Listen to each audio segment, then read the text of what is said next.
Hello students. So in polity current affairs series today we will discuss about our topic 2 that is online dispute resolution. आज हम लोग बात करेंगे polity chapter 2 में topic 2 पर जो है अपना ऑनलाइन डिस्प्यूट रिजोल्यूशन। ये अभी काफ़ी चर्चा में था। अब ऑनलाइन डिस्प्यूट रिजोल्यूशन क्या है? ये एक alternative dispute redressal mechanism ADR का ही फॉर्म है जो यूज़ करता है नेगोशिएशन, मीडिएशन और आर्बिट्रेशन टेक्निक्स को डिस्प्यूट्स को रिजॉल्व करने के लिए। किसकी हेल्प से? इंटरनेट और आईसीटी। मतलब जैसे एडीआर जो होता है अल्टरनेटिव डिस्प्यूट रिड्रेसल मैकेनिज्म, ये जो नेगोशिएशन, मीडिएशन और आर्बिट्रेशन करते हैं तो ओडीआर यही चीज़ें कर रहा है, बस इंटरनेट और आईसीटी की हेल्प से। ओडीआर जो है वो टेक्नोलॉजी को यूज़ करता है और डाटा मैनेजमेंट टूल्स को एम्प्लॉय करता है इंश्योर करने के लिए predictability, consistency, transparency, efficiency judicial process में। इससे जो है predictability, consistency, transparency judicial process में बढ़ जाएगी।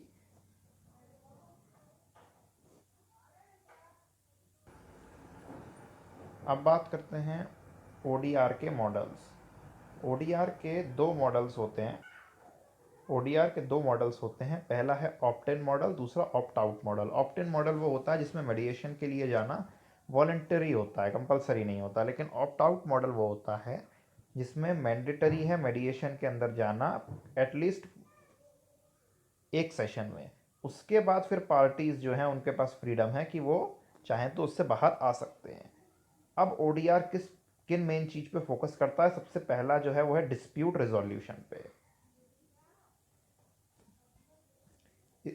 ये जो है डिस्प्यूट कर रिजोल्यूशन का काम करता है ताकि कोर्ट पहुंचने से पहले जो है वो ओपन, एफिशिएंट और ट्रांसपेरेंट प्रोसेस से जो है डिस्प्यूट रिजॉल्व हो जाए। साथ ही साथ डिस्प्यूट कंटेनमेंट एंड अवॉइडेंस। जो प्रॉब्लम डिस्प्यूट के स्टेज तक नहीं पहुंच रही है तो उसको प्रॉब्लम को डिस्प्यूट बनने से रोकने का भी काम जो है वो ओडीआर के से किया जाता है। ओडीआर जो है वो डिस्प्यूट होने से रोकने का भी काम करते हैं। ठीक है। उसके बाद ओडीआर जो है वो मोर सूटेड है कंप्लेंट्स के लिए जिनकी जो क्योंकि ये लो वैल्यू का है, हाई वॉल्यूम का, और इंटरनेट के द्वारा यूज़ किया जा सकता है तो काफ़ी आसानी से ये यूज़ होता है। अभी हम इसके बेनिफिट्स को देखेंगे। बेनिफिट्स क्या है? सबसे पहले ये जो पेंडेंसी है केसेस की उसको ये रिड्यूस कर सकता है, उसके रिडक्शन में हेल्प कर सकता है। जो अभी नेशनल जुडिशियल डाटा ग्रिड की रिपोर्ट आई थी उसके अकॉर्डिंग 4.5 मिलियन केसेस पेंडिंग है हाई कोर्ट्स में और 31.5 मिलियन केसेस पेंडिंग हैं डिस्ट्रिक्ट कोर्ट्स में। तो आप देख रहे हैं कितनी ज़्यादा पेंडेंसी है। तो ओडीआर के माध्यम से पेंडेंसी को जो है वो कम किया जा सकता है काफ़ी हद तक, और कॉम्प्लेक्स केसेस पर इस पर फोकस किया जा सकता है।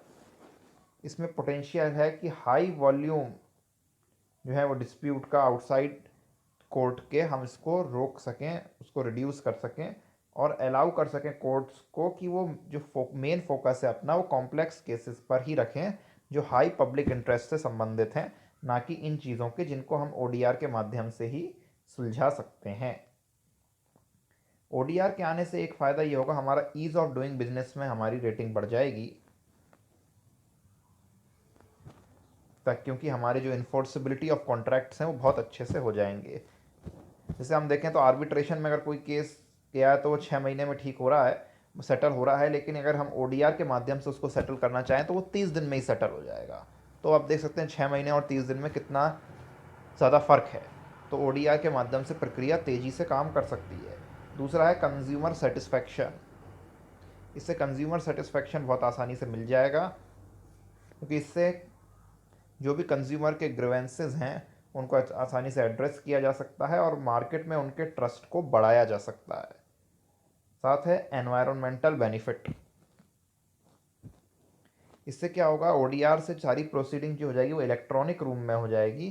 तो हमको जो है इसके माध्यम से हम, क्योंकि हम एनवायरनमेंट का इसमें पॉल्यूशन नहीं करेंगे, ट्रीज़ को नहीं कट करना पड़ेगा, तो हम और ट्रैवल रिलेटेड जो हमारा कार्बन फुटप्रिंट्स हैं उससे भी बच जाएंगे, क्योंकि हमारे को जितने ट्रांसपोर्ट की ज़रूरत पड़ती है यहाँ वहाँ लोगों का जाना आना काम काज में, ये सब इससे हमको फ़ायदा मिलेगा कि यहाँ पर ये सब नहीं करना पड़ेगा, तो हमारा जो कार्बन फुटप्रिंट है उसका लेवल भी हम इससे कम कर सकते हैं।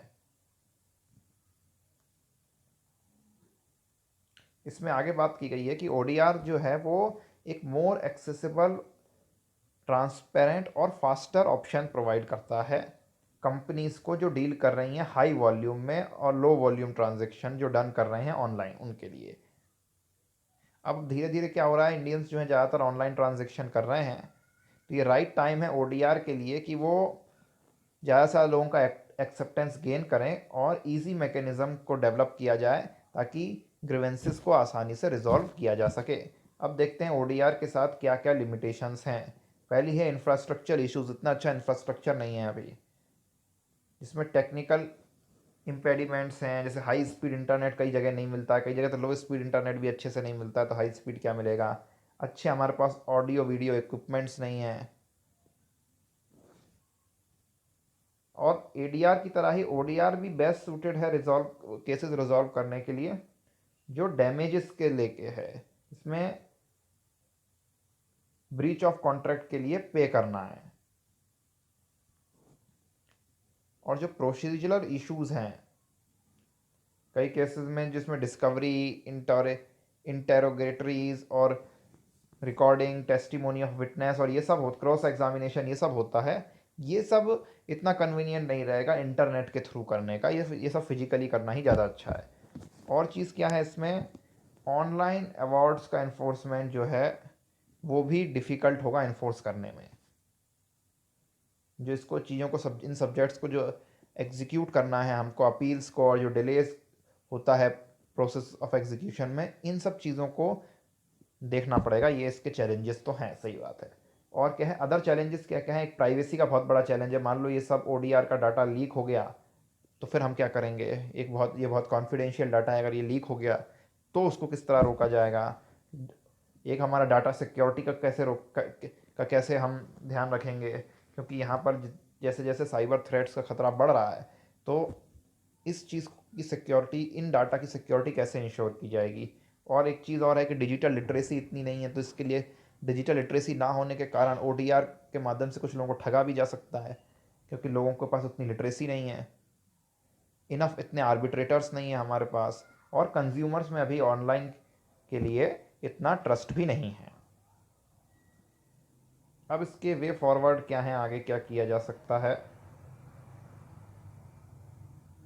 इसमें एक चीज़ मेनली जो है वो लोक अदालत हैं। लोक अदालत को जो है वो एनकरेज किया जाना चाहिए कि वो ओडीआर प्लेटफॉर्म्स को यूज़ करें और कंडक्ट करें, ऑनलाइन लोक अदालत करें, कंडक्ट करें। और नालसा जो होता है हमारा नेशनल लीगल सर्विस अथॉरिटी, और साथ में स्टेट लीगल सर्विसेज अथॉरिटी जो हैं, वो भी इनकरेज करें अपने इंस्टीट्यूशन और दूसरे इंस्टीट्यूशंस को भी कि वो ओडीआर में सहयोग करें।